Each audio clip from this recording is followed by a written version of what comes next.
thousands of years, the first cataract on the Nile marked Egypt's southern boundary. Beyond stretches Nubia, a region coveted by the pharaohs of all dynasties, including Ramses II, the most famous ruler of them all. Nubia, ethereal flesh of the gods, realm of gold, land of copper and diorite mines. A world of rock and sand inhabited by creatures molded by the gods of the wind.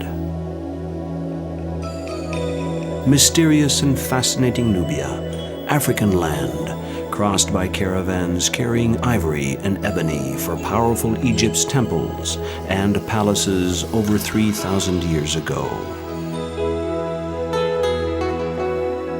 What was the ancient region of Nubia is today southern Egypt and a major part of southern Sudan. For 15 centuries, from the New Kingdom to the Ptolemaic period, prior to the birth of Christ, the pharaohs built countless temples and chapels on the banks of the Nile. In 1960, the construction of the Aswan High Dam and the creation of Lake Nasser meant these monuments would be permanently submerged. A major international operation headed by UNESCO led to a last-minute rescue which saved almost all of Egypt's temples from the waters. As we embark on a cruise aboard the Nubian Sea, we invite you to penetrate the secrets of the mysterious Nubian temples and discover the amazing story of how they were salvaged.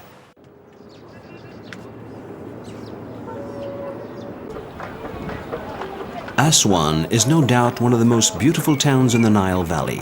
Though it has grown since the dam was built, now ranked as the third largest city in Egypt after Cairo and Alexandria, numbering 500,000 inhabitants, it's managed to preserve its provincial quiet and character.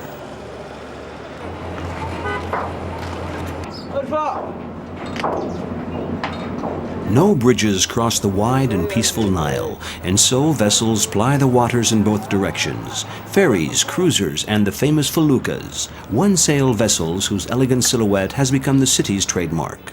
Once a simple means of transportation, today the feluccas are only used for carrying tourists, an excellent source of income for their owners who take great care of them.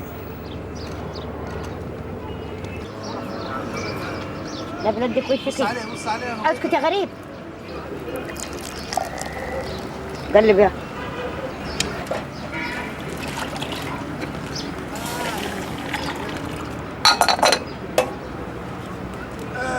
لك يا راجل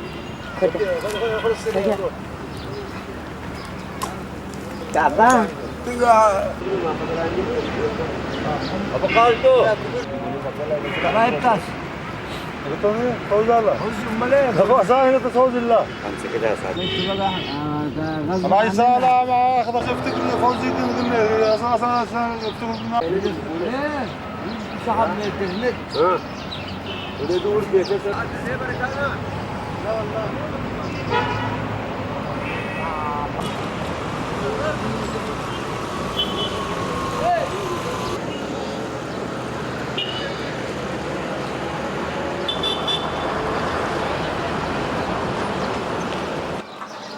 In ancient days, Aswan was already a powerful trading crossroad on the routes to Africa and India.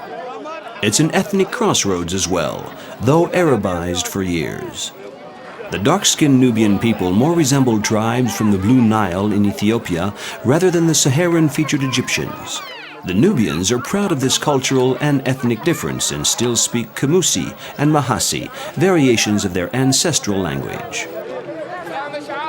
We wanted to learn more about the Nubians and their difference and followed Ibrahim, a young felucca skipper on the lookout for customers in the Aswan docks. Following the Nile upstream, he takes us to his village located on the island of Sahel.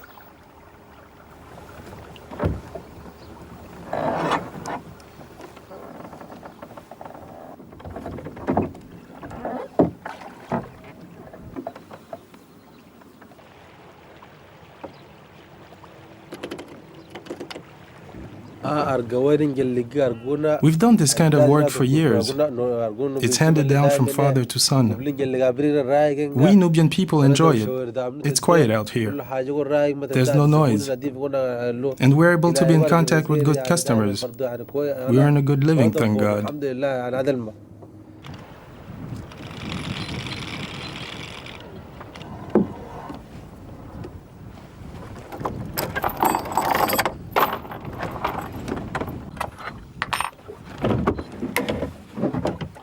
Since 7 years, Ibrahim leaves Sahel at dawn on board his felucca.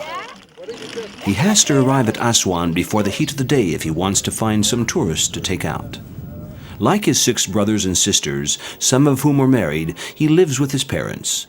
The weight of tradition and paternal respect override any form of emancipation.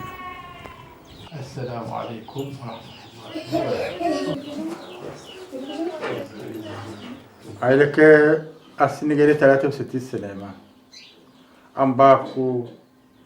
have lived here for 63 years, and my father and grandfather lived on the island of Sahel too. This place has been our whole life for 2,000 years.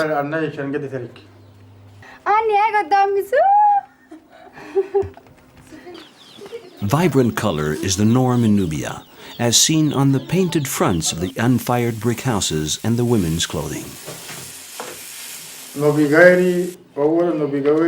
First of all, we Nubians only marry one woman, whereas the Egyptians have 4 or 5. We have a reputation for being honest and decent and telling the truth. We are really different from the Egyptians. The difference fades at mealtime, as the men are served in the shady indoor courtyard while the women eat in the kitchen.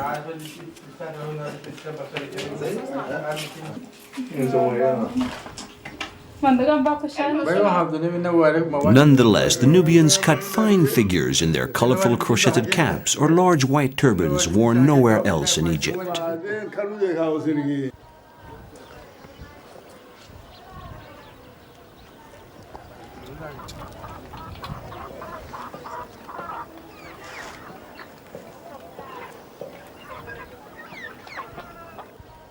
Upstream from the island of Sahel stands the old Aswan Dam.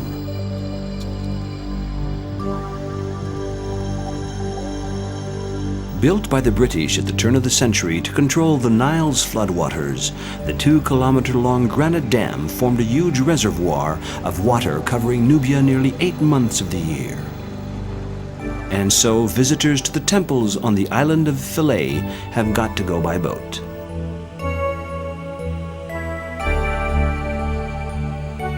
In the early 60s, the government decided to build the high Aswan Dam to meet water supply needs. The new reservoir would submerge all of the Nubian villages and temples. A huge work project began under the patronage of UNESCO, as well as a race against the clock.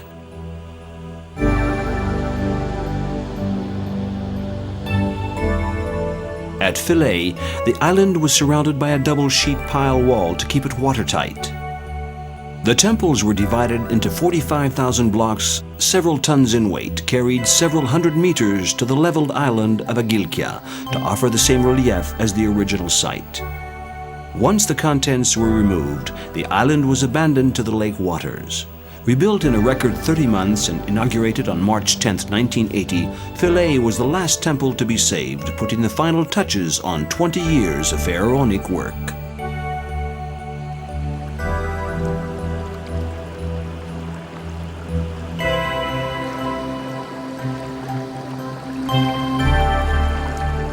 Philae was dedicated to the goddess Isis.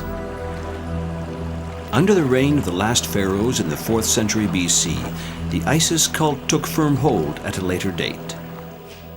She was the wife of Osiris, god of the dead and mother of Horus, symbol of the struggle between good and evil, and became the archetype goddess figure.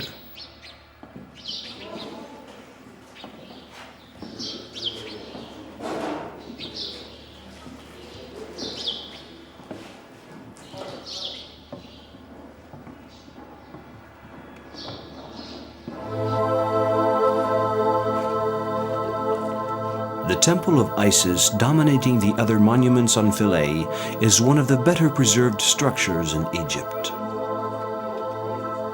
The building follows the traditional layout of major temples from the New Kingdom period. An 18-meter-high pylon stands at the entrance, and the facade is decorated with gigantic reliefs depicting Pharaoh offering prisoners as sacrifice or gifts to the divine triad, Isis, Hathor, and Horus.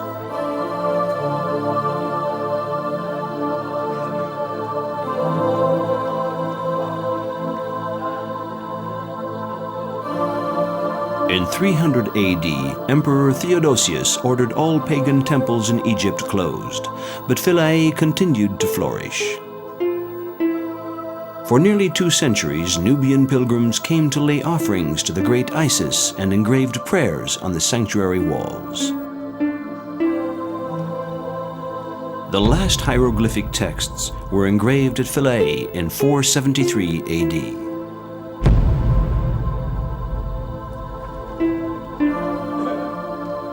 In 551, Justinian closed the temple permanently, and shortly afterward the Christians turned the hypostyle hall into a church.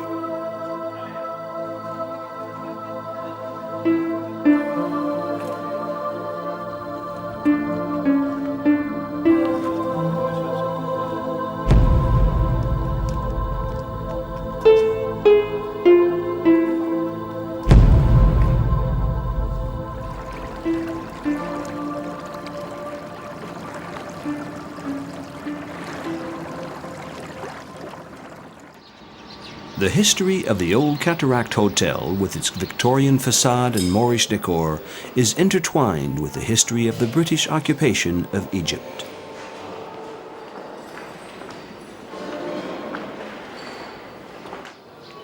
This was the era of the steamer hotels, sailing up the Nile, and royal festivities. Winston Churchill, Nicholas II, the last Russian Tsar, the rulers of Egypt, and the upper crust sat on the hotel terrace and admired the feluccas gliding on the Nile in the warm light of the setting sun.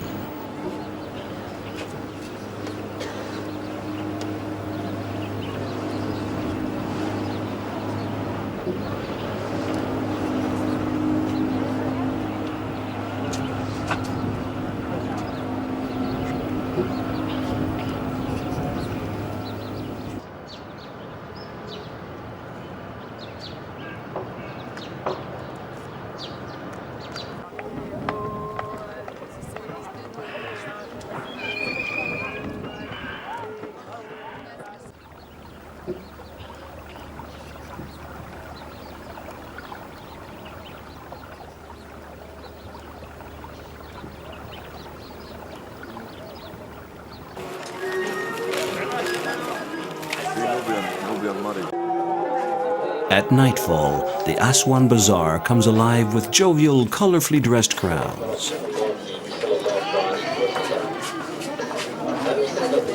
When the high Aswan Dam was built, 100,000 Nubians were evacuated from the flooded zones. Some 30,000 went to Khartoum and Sudan.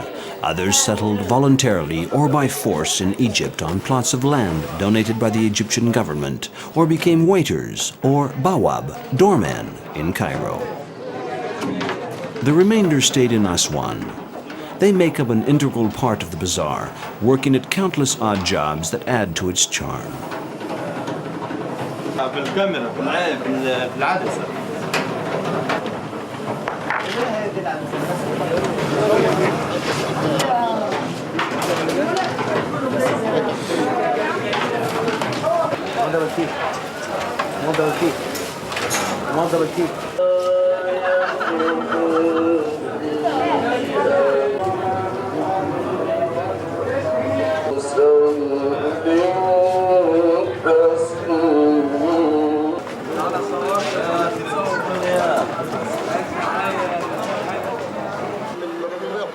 One of the most amazing is the ironer, who uses his foot on the case iron appliance.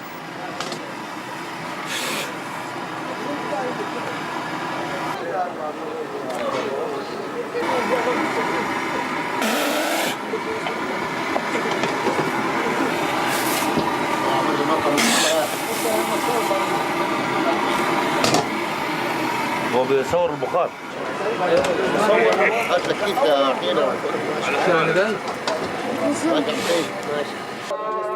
Just as we experienced on the island of Sahel when we visited Ibrahim's village, our last stroll in the streets of Aswan leaves us with heady sensations of vivid colors and the mixture of African and Oriental fragrances.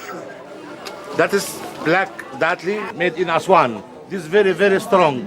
That is datli in Sudan, is not strong. That is datli in Nubia.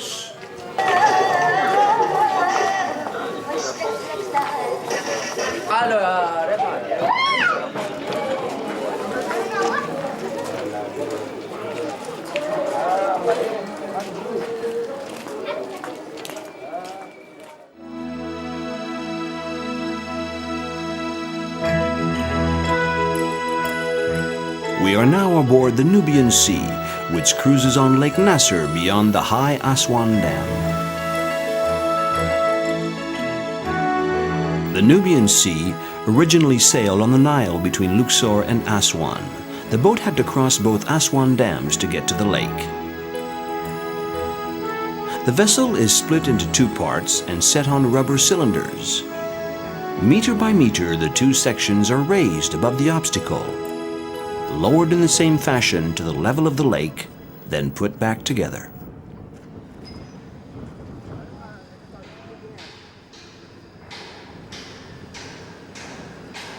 Since this exploit, Nubia was open to tourists and a shipyard was built on the right side of the dam.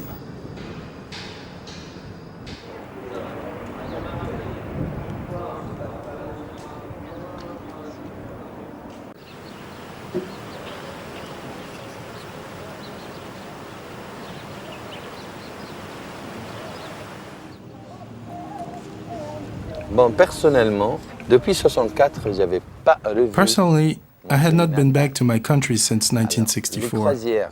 So when the cruises started 3 years ago, it was an opportunity for me to make a little pilgrimage back to my native land. When the rescue operation was underway, the idea of a cruise on Lake Nasser to explore the Nubian temples was unimaginable. Authorities decided to relocate the temple of Kalabsha near the high dam and therefore make access to the site easier. This temple was originally located 50 kilometers to the south. Kalabsha is the name of the temple today, but in the Greco-Roman period it was called Talmis. We follow our guide Mohammed into a huge courtyard encircled by columned porticos where worshippers could access during major festivals. Kalabsha was situated within a 120-kilometer expanse inside northern Nubia. Here the Ptolemies had assembled the cult centers attached to the domain of Isis at Philae.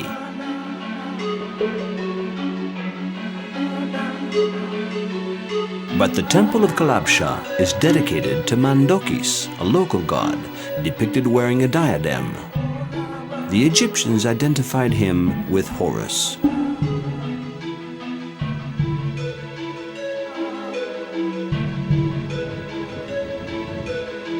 We leave the tiny temple at Kertasi, dedicated to Isis, and head for Bet El Wali, a hemispious, in other words, a temple partly built inside the rock face and partly built on the outside. It dates back to Ramses's youth. Visitors can admire the splendid polychromatic reliefs depicting the young pharaoh exchanging with the deities. Ramses receives the key of life and divine breath from Khnum, ram-headed god of fertility.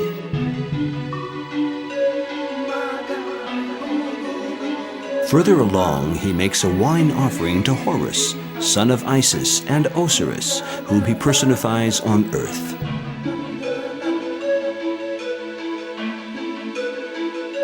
Finally, Ramses nurses at the breast of the goddess Isis, a tender way of affirming his equal stature with the gods.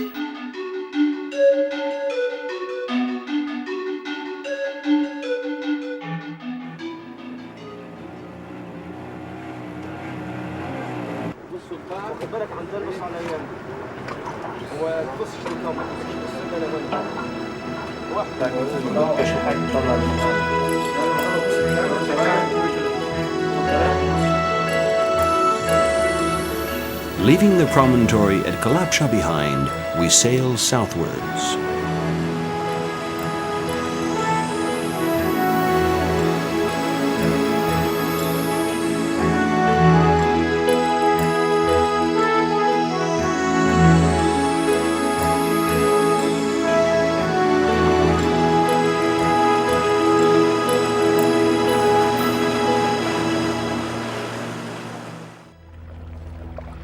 The sun is still below the horizon when the boat drops anchor near Wadi El Sibwa.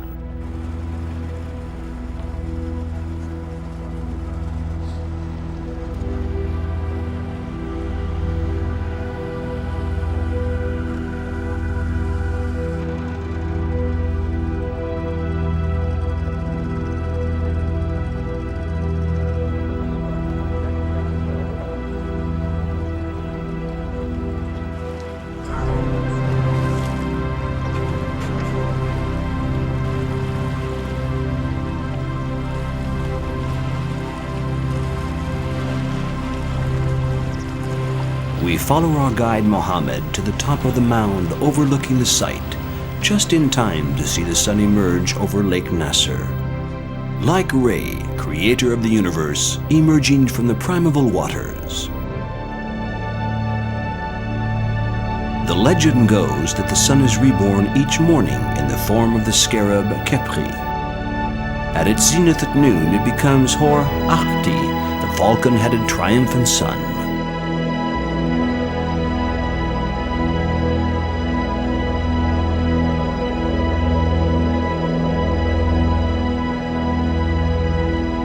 Deserted by human beings in the 20th century, this corner of Nubia has once again become the land of the gods of ancient Egypt, one of which was the scorpion.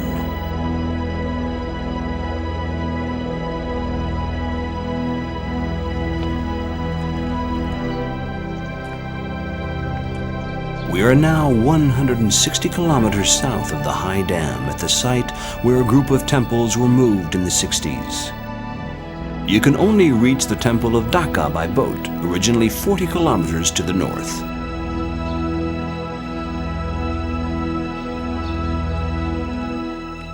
This temple from the Ptolemy period was built by King Ergamen, descendant of the Black Pharaohs who conquered Egypt in the 8th century BC. When they returned to Ethiopia to the kingdoms of Napata or Meroe, they brought the ancient Egyptian culture to the heart of Africa and even built pyramids.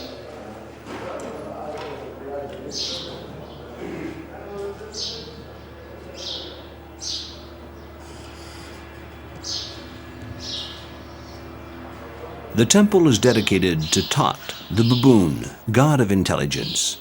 In this relief, Tot attempts to bring Sekhmet, the lioness nicknamed the Distant One, back to Egypt, after her father Re, creator of the universe, sent her to Nubia to destroy the human beings who showed no appreciation of his kindness. In this allegorical scene, the return of the Distant One, charmed by Tot, actually symbolizes the Nile's beneficial floodwaters.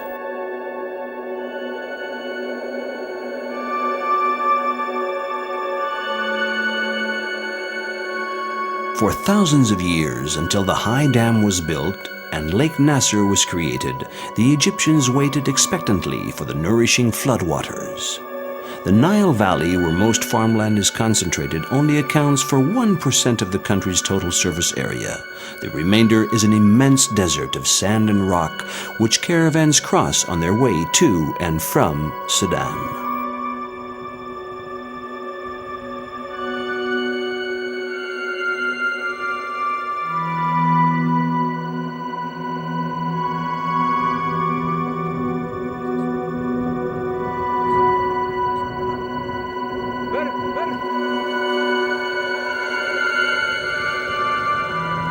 دراو طبعا بناخد في السكة بنبيت يوم. We come from the south, near Abu Simbel. We're headed for Darao, north of Aswan. We follow the trail. We've already walked all night to get here, then we'll go on to Aswan. It'll take us about 6 days and 6 nights to go from Aswan to Darao. We generally walk from 6 in the morning to 10 or 11 at night every day. ولحد حوالي الساعة 11 أو 10 بالليل.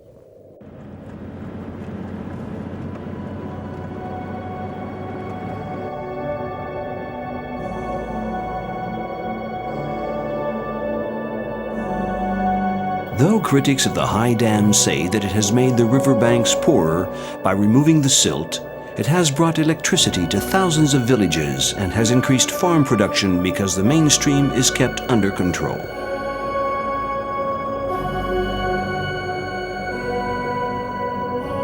Nubia, however, does not apparently enjoy these benefits. Despite water from the lake, peasants here need a will of steel to survive.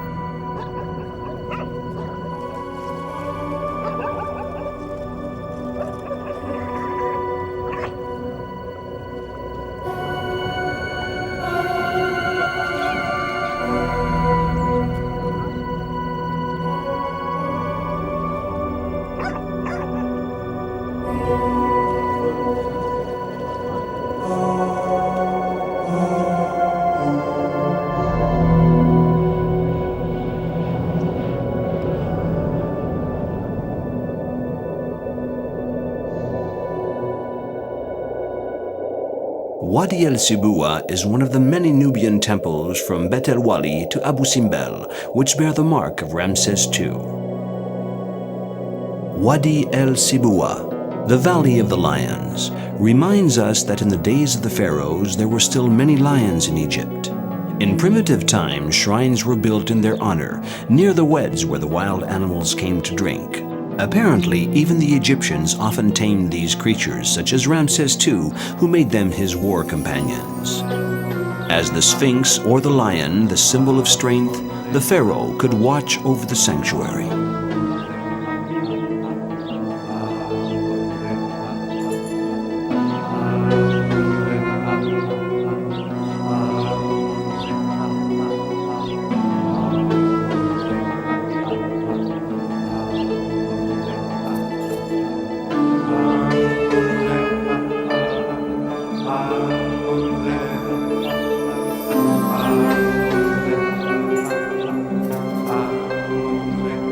After passing the pylon at the entrance to the temple, we reach a courtyard adorned with statues of Osiris, symbol of the afterlife, bearing Ramses's features.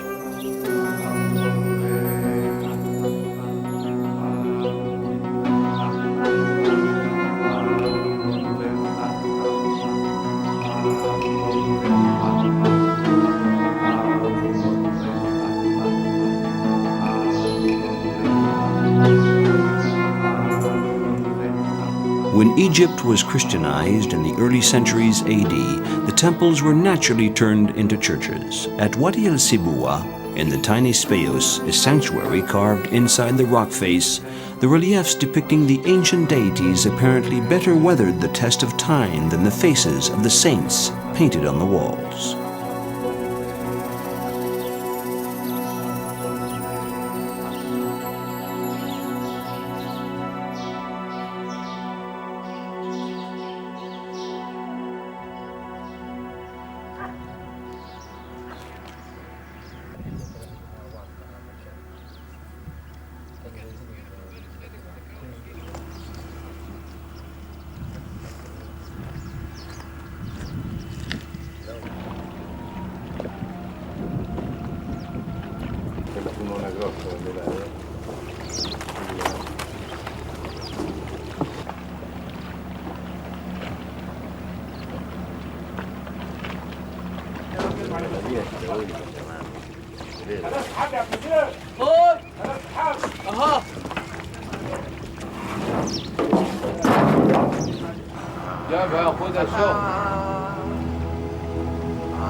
We leave Wadi el-Sibua and continue southward.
We approach the riverbanks. There's no clue where we'll dock next, not even a mountain.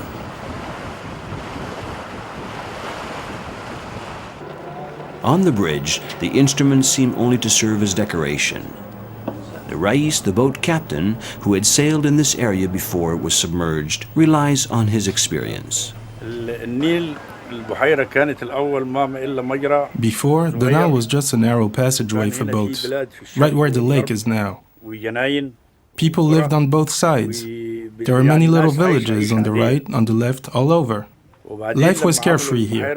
As soon as the work on the dam began, this widened little by little. Then all the villages were covered by water and the lake took over the valley. But the authorities had moved the inhabitants to Aswan before.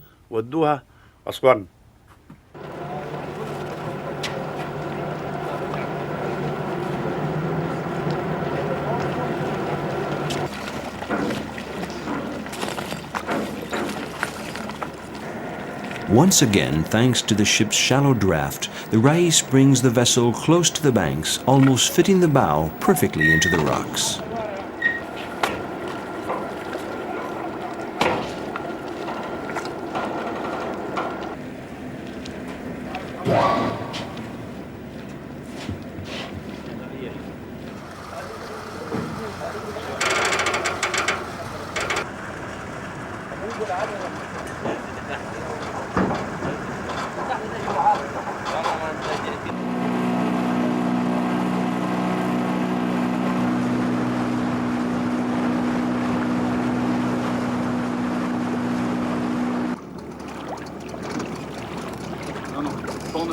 Fishermen from some village somewhere throw their nets into the bluish water.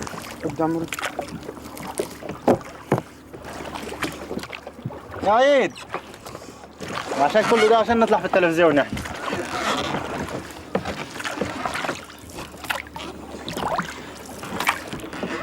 Lake Nasser is overrun with fish such as the bolti, a species of giant carp.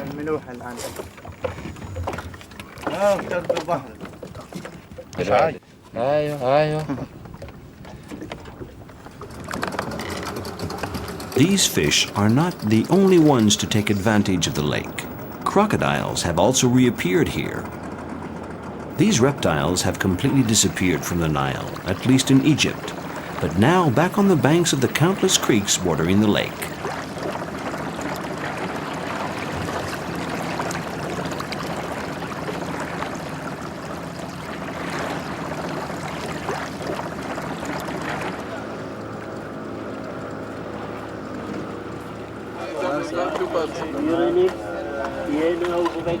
The Temple of Amada soon appears near the bank.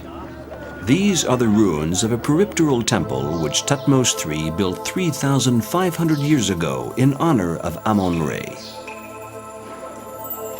Apart from the huge stele engraved with magnificent blue encrusted hieroglyphics, the naos walls are covered with polychromatic reliefs recounting the story of the foundation of the temple.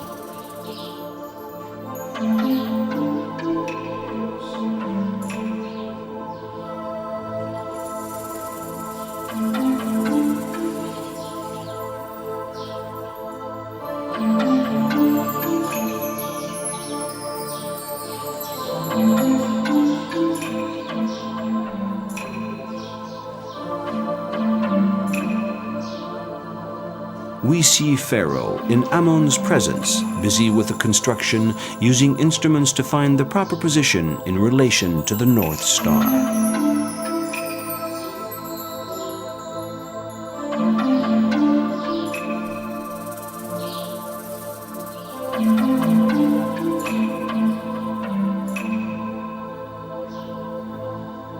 The naos in the Temple of Amada was not cut into pieces during the rescue operation because of its delicate decor and its size. Though it weighed 900 tons, it was raised from the ground and set atop a car on a railway track. It took 3 months to cover a distance of 2,600 meters to the new location, 65 meters higher up.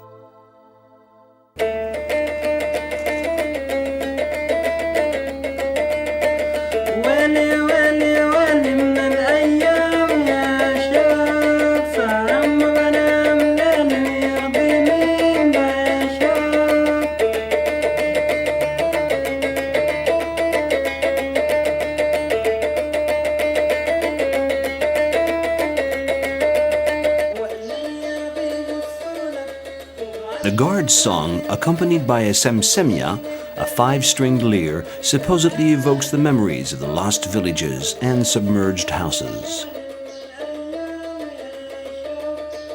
The frescoes on the walls of the temple of Der tell older stories like the one about the sacred tree whose leaves symbolize the millions of years of life the pharaoh was granted.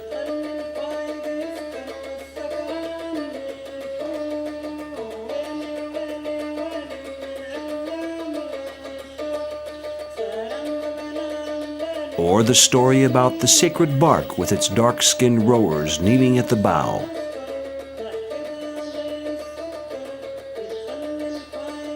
Perhaps they represent the Nubian ancestors of the men who today guard the vestiges of the lost country.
We've covered 230 kilometers since we left Aswan. During the New Kingdom, the region over which we are now sailing was governed by the Viceroy of Kush, the province located between the Second and Fourth Cataracts.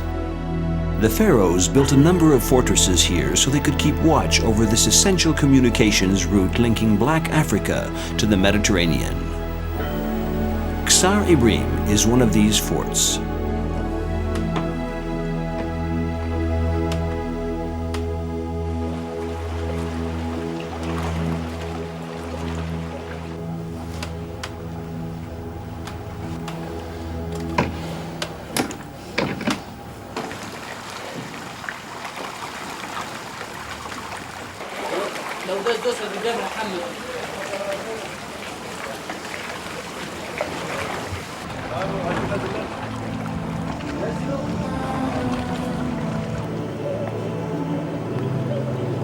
The cliff of Ksar Ibrahim, only the top of which emerges from the waters, once dominated the Nile Valley.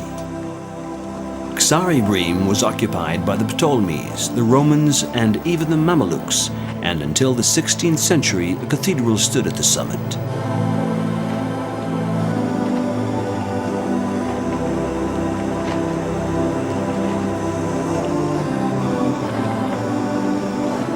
In the mid-15th century, Nubia became Muslim and the cathedral was turned into a mosque. The site was abandoned in 1812.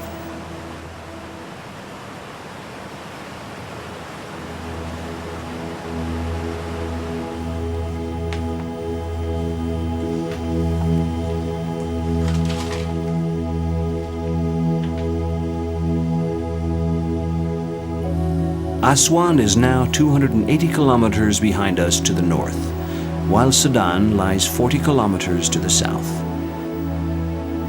Our cruise on Lake Nasser is coming to a close, but we all know that the best is yet to come.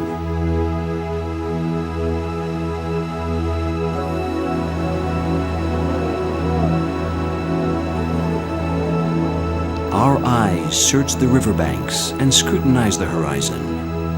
The moment we've been waiting for is here. Abu Simbel looms ahead of us.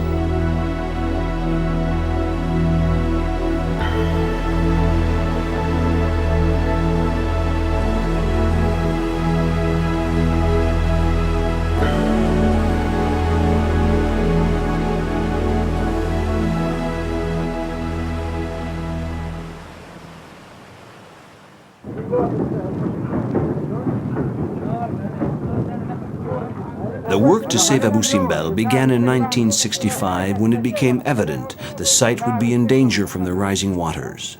The two temples, namely the four columns representing Ramses II, were sawed in over 1,000 pieces, some weighing several tons each.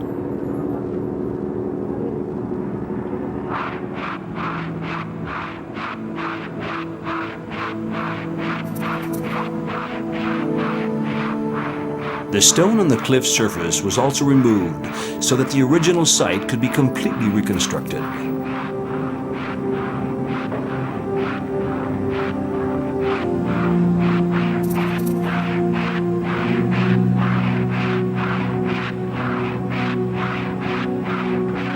French Egyptologist Christine Desroches-Noblecourt initiated the UNESCO-backed crusade to save the Nubian temples. She salutes the work of 1,700 laborers, most of whom were Nubians, commenting, "The men who worked at Abu Simbel labored for the imperishable. They taught us a valuable lesson, and the source is not exhausted. We must keep it going."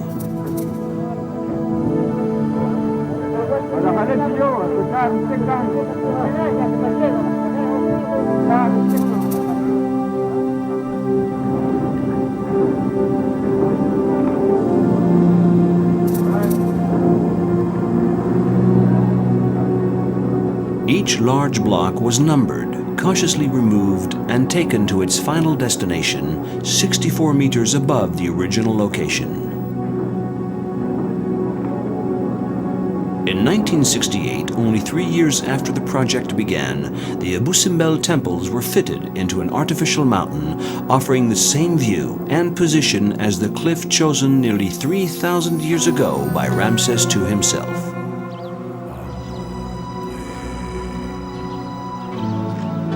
The great temple of Abu Simbel is the work of a pharaoh at the height of his power.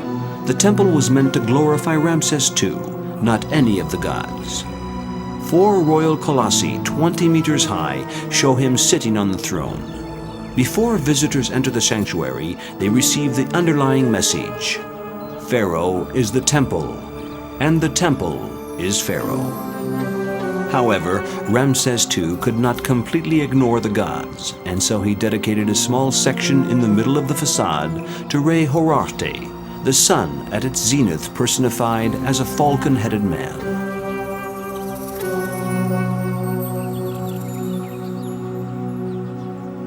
Nestled at the feet of the colossal figures are tiny statues of Ramses II's family. His mother Tui, his wife Nefertari, and his children.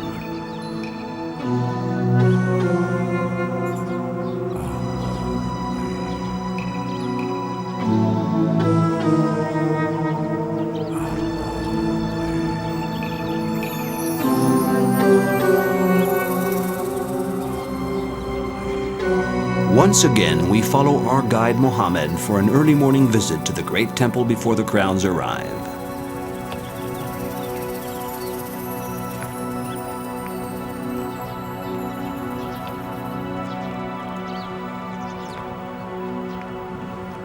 The guard opens the door to the sanctuary with a huge key in the shape of an ankh, the emblem symbolizing life.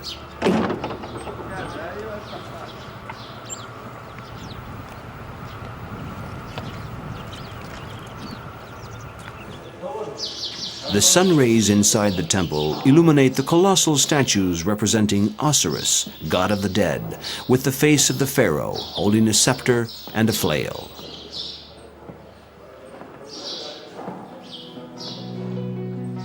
The walls of the pronaos are all decorated with reliefs glorifying Pharaoh.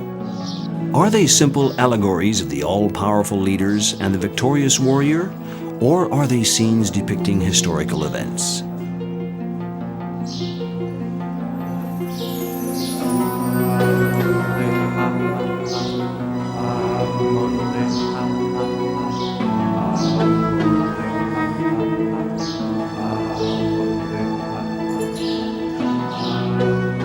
Of all the wars that took place during the long reign of Ramses II, the Battle of Kadesh against the Hittites is by far the most famous and most controversial. Though often related as a victory on the temple walls, there was no victor nor defeated at Kadesh.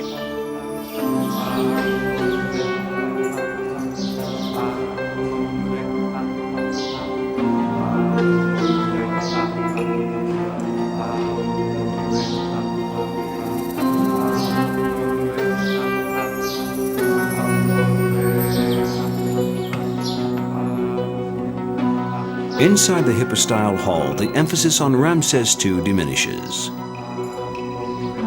Instead of battle descriptions, the walls are painted with scenes of offerings to the gods.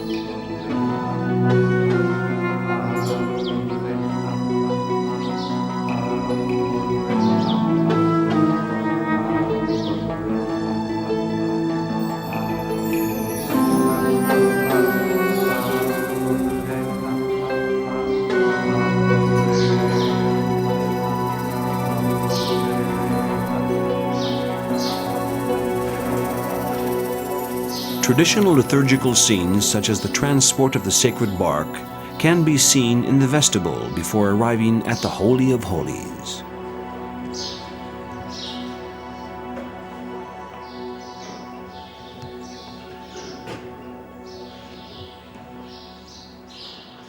We finally enter the sanctuary, 65 meters from the entrance, in the heart of the mountain.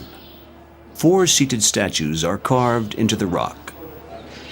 Re-Horarte, the sun at its zenith, Ramses II, Amon-Re, Am-Ptah, god of the darkness. The entrance to the temple evokes the same notion. Ramses II is on equal footing with the gods.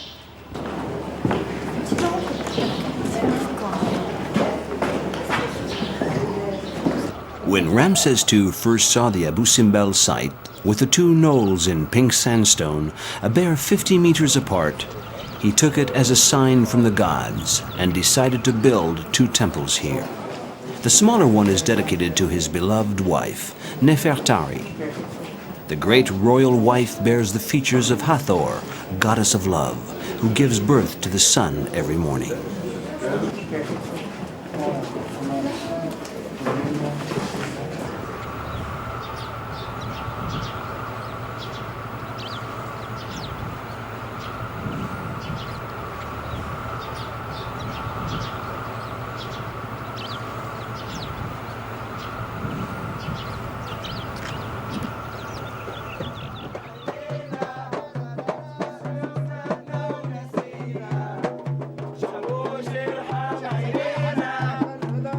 Night has fallen on Abu Simbel.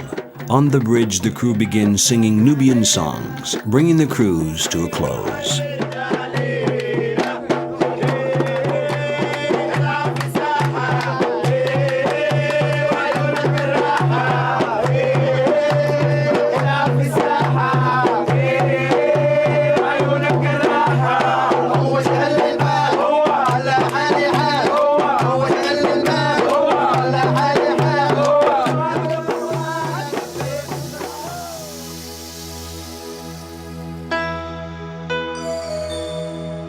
Several meters away, the enigmatic colossal figures at Abu Simbel emerge from the shadows.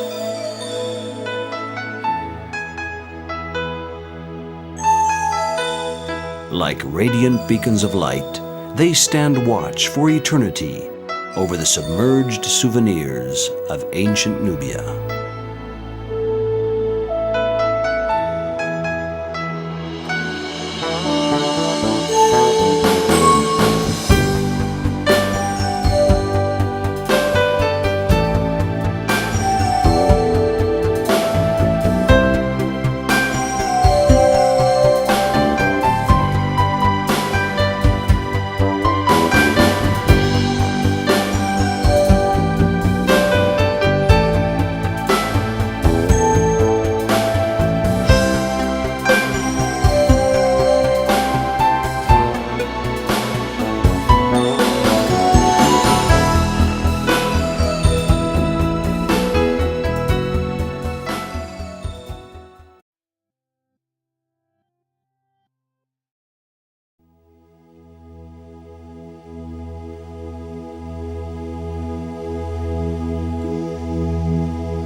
thousands of years, the first cataract on the Nile marked Egypt's southern boundary.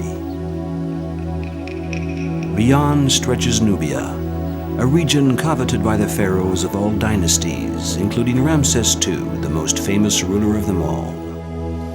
Nubia, ethereal flesh of the gods, realm of gold, land of copper and diorite mines.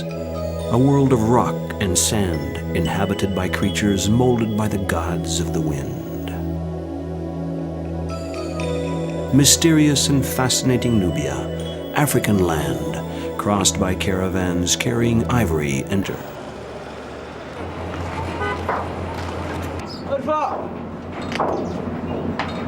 no bridges cross the wide and peaceful Nile, and so vessels ply the waters in both directions. Ferries, cruisers, and the famous feluccas, one-sail vessels whose elegant silhouette has become the city's trademark.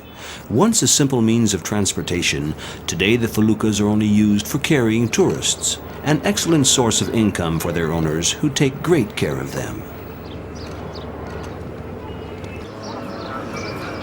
لا بلدك وشك اسكت يا غريب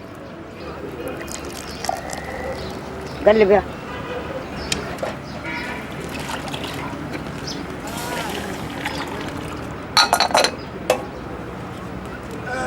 لك يا راجل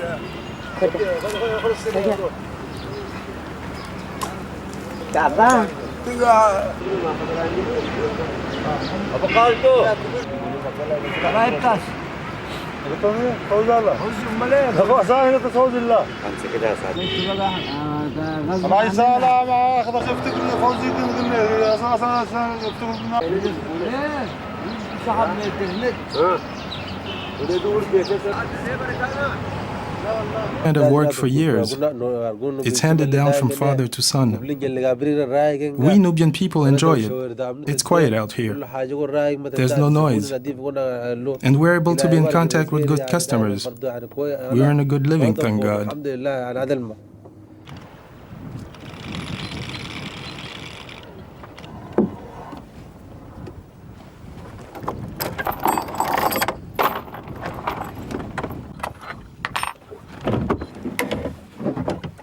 Since 7 years, Ibrahim leaves Sahel at dawn on board his felucca.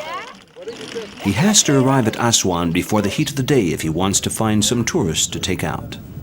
Like his 6 brothers and sisters, some of whom are married, he lives with his parents. The weight of tradition and paternal respect override any form of emancipation. السلام عليكم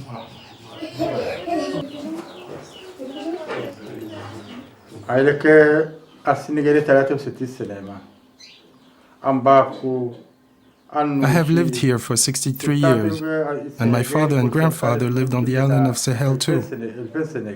This place has been our whole life for 2,000 years.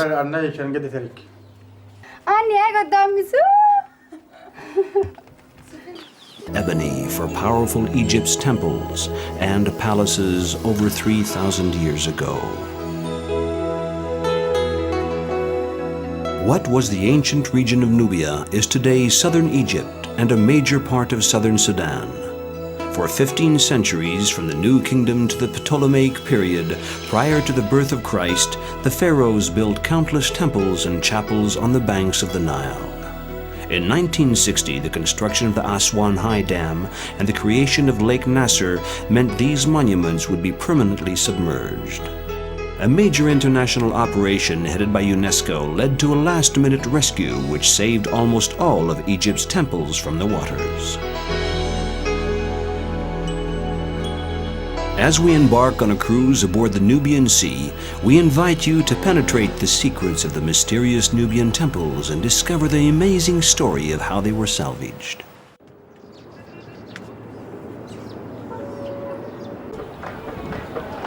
Aswan is no doubt one of the most beautiful towns in the Nile Valley.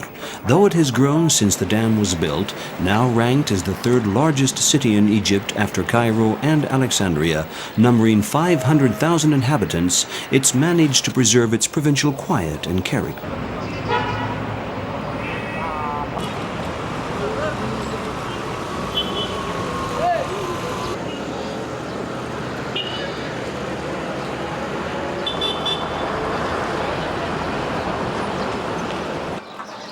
In ancient days, Aswan was already a powerful trading crossroad on the routes to Africa and India. It's an ethnic crossroads as well, though Arabized for years. The dark-skinned Nubian people more resemble tribes from the Blue Nile in Ethiopia rather than the Saharan-featured Egyptians.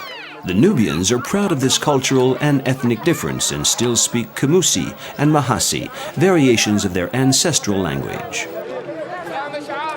We wanted to learn more about the Nubians and their difference and followed Ibrahim, a young felucca skipper on the lookout for customers in the Aswan docks.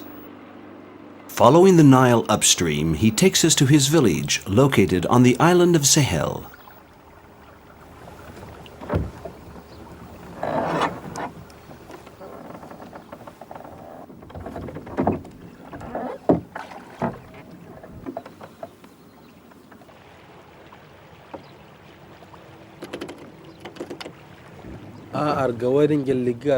We've done this